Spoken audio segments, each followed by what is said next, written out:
you'll get a much better reception. Thank you. Anybody else?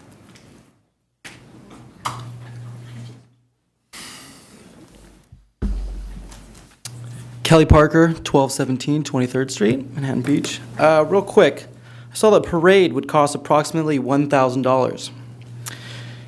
But yet a 5K run walk would cost $11,000.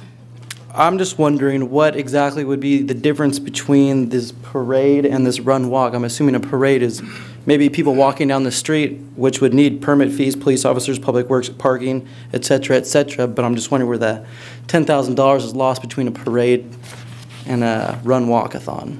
That's about it. Thank you.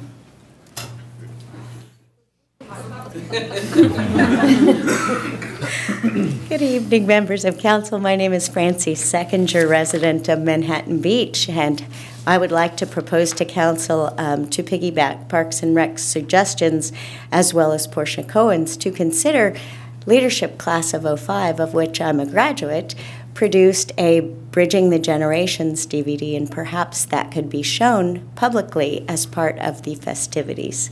Thank you. Thank you. Okay, nobody else? I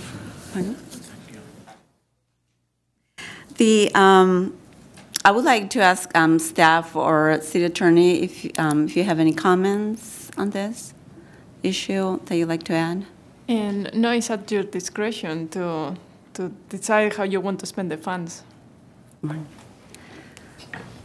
I would like to ask staff to, if they are able to answer some of the questions posed tonight by the public. Sure. As far as the 5K run walk, we got those figures based on Hermosa Beach's actual 5K run walk, which it's the zoning's considered if anything over 3,500 people is considered commercial, in which the police department has to be there. The actual fees went up significantly, so we were thinking that since we will with marketing and banners, etc., promote the 5K run walk a lot more than the parade. With the parade, we would anticipate having under 3,000 people, which is therefore why there's a significant gap of the $10,000. So we're not going to heavily advertise the parade as we would, say, the 5K run walk.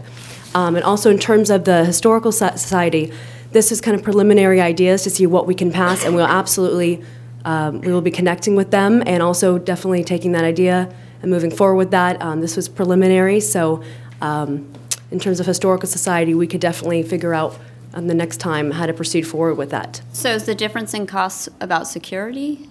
It is security, yes. With the actual boil down, let's see, if you can see on the staff report, the permit fee alone is $4,000. The police officers, it was $2,500. For public works, it's $1,500, and parking, $2,500. So again, you know, the reason that all was expensive is it's over 3,500 people. Where we're trying to keep the parade a little bit smaller, it would be more expensive if, in fact, more people did show up. But we don't. That's not the goal of it. We want to keep it smaller. We have a question about the budget. There seems to be concern from the public about the budget. Where did you get the estimates for the budget, and what about other neighboring cities who have already celebrated their centennial, and what approximately were their budgets? Sure. We actually got our budget figures basing it off of Hermosa Beach. So we looked for comparable fees. Pretty much, you know, we're going to be giving or taking. So obviously with the state that we're in right now fiscally, we definitely see that it's very expensive to have a float for the Rose Bowl. We're suggesting it, as we were asked to by several citizens that were excited about the idea. Absolutely, though, we understand that it is a lot of money to spend, and that's based on floral fees from finding out. We can't necessarily depend on getting sponsorship and having that waived. We have to just go into it assuming that we'd have to actually pay for it, and the floral arrangement, they're very expensive on a float. So in terms of the other figures, that was based on common sense, finding out the information and calling companies, and also just looking